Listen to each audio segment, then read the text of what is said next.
réveil Skyrock PLM. Une coopération de défense renforcée entre la France et la Moldavie. Le ministre des Armées français, Sébastien Lecornu, a établi un nouveau partenariat de défense entre la France et la Moldavie lors de sa visite à Chisinau, la capitale de ce pays de l'Est de l'Europe.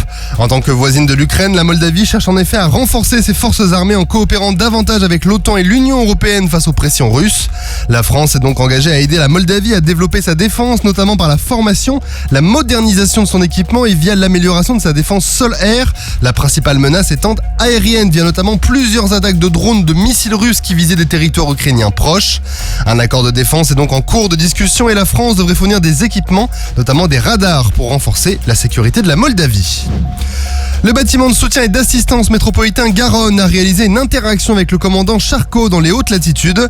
Ensemble, les deux bâtiments ont réalisé un remorquage spécialisé dans un environnement exceptionnel, ici à l'entrée du fjord de Scoresby au nord de l'Islande qui est entièrement entouré par les icebergs. Pour vous donner une idée du défi que représentait ce remorquage, le commandant Charcot est un bâtiment qui fait 150 mètres de long et qui déplace 30 000 tonnes.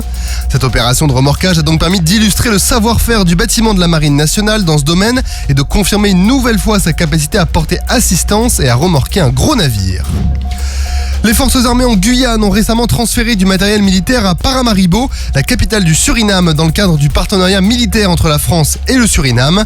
Cette initiative était accompagnée par la formation de détachements sur certains aspects opérationnels, techniques et de sécurité, notamment sur le champ de tir de Savannah qui a récemment été rénové par des militaires français de la direction d'infrastructure de la défense de Cayenne et du 9e régiment d'infanterie de marine.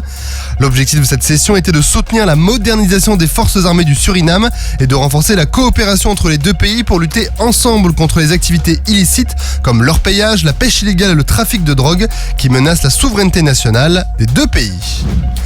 Et le général d'armée aérienne Stéphane Mille, chef d'état-major de l'armée de l'air et de l'espace, ou CMAE, a visité la base aérienne 126 de Ventiseri Solenzara il y a quelques jours.